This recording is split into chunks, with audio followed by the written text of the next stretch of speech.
Hello everyone. तो चलिए आज हम क्लास 9th मोशन चैप्टर का एक नेक्स्ट लेक्चर करेंगे, जिसमें आज हम बात करेंगे Newton third law of motion की। किसकी बात करेंगे? Newton third law of motion. ठीक है। तो Newton third law of motion क्या कहता है?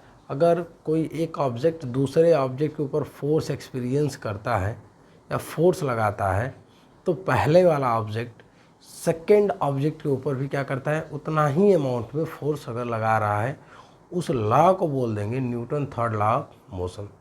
उस लॉ को बोल देंगे थर्ड लॉ ऑफ मोशन। तो डिफाइन करेंगे every action there is equal and opposite reaction. ऐसा कर लेंगे, every action there is equal and opposite reaction. जैसे एक ऑब्जेक्ट जो है, एक ऑब्जेक्ट दूसरे ऑब्जेक्ट के ऊपर 3 न्यूटन का फोर्स लगाया, ये इसके ऊपर 3 न्यूटन का फोर्स लगाया, और इस ऑब्जेक्ट के द्वारा इस ऑब्जेक्ट के ऊपर कितने न्यूटन का फोर्स लग गया? 3 न्यूटन का।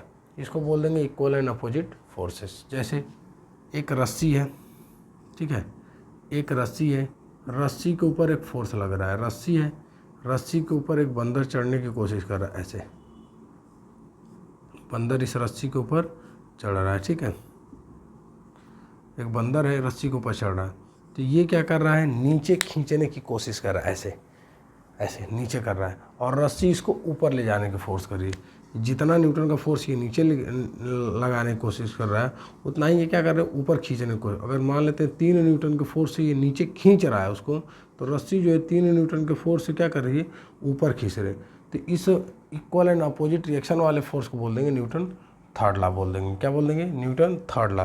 जैसे हम जंप करते हैं, हम क्या करते हैं, कहीं जंप करते हैं, जंप करते समय क्या होता है कि हम अर्थ के ऊपर अगर मान लेते हैं कुछ न्यूटन का फोर्स लगाते हैं, तो अर्थ हमारे बॉडी के ऊपर भी सेम अमाउंट में उतना ही न्यूटन का फोर्स लगाती है। तो जितना फोर्स लगा के हम नीचे जाते हैं, उतना ही फोर्स लगा के ऊपर चले हैं। मतलब इक्वल एंड अपोजिट रिएक्शन वाला काम है। ठीक है। इक्वल एंड अपोजिट का मतलब कि उसका मैग्नीट्यूड क्या होगा, सेम होगा, डायरेक्शन क्या होगा, डिफरेंट होगा। मैग्नीट्यूड ही होता है सेम और डायरेक्शन डिफरेंट होता है। ठीक है। जैसे रिकॉइलिंग ऑफ गन होता है, रिकॉइलिंग ऑफ गन, ठीक है,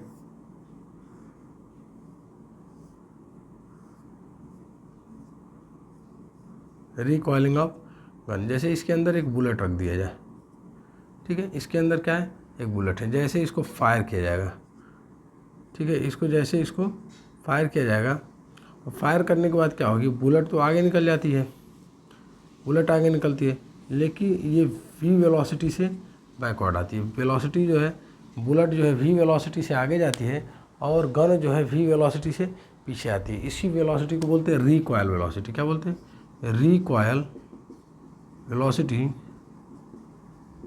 ऑफ गन। तो गन क्या करती है, रिकॉयल करती है, फिर से पीछे धक्का मारती है, पीछे से वापस चली जाती है। कभी कभी ऐसा कंडीशन सुनने में आया होगा कि फायर कर रहे थे, चोट लग गई। या फिर जितने सोल्जर होते हैं, सोल्जर जो भी है, वो क्या करते हैं, जब गन को लेते हैं तो गन को अपने शोल्डर से यहाँ पे लगा लेते हैं। ठीक है। जितने सैनिक हैं अपने शोल्डर से लगा लेते हैं, क्योंकि ये पोर्शन जो होता है काफ़ी स्ट्रांग होता है। इसके वजह से अगर जब फायर करते हैं तो इसको पकड़े रहते हैं, इसके ऊपर लगा के।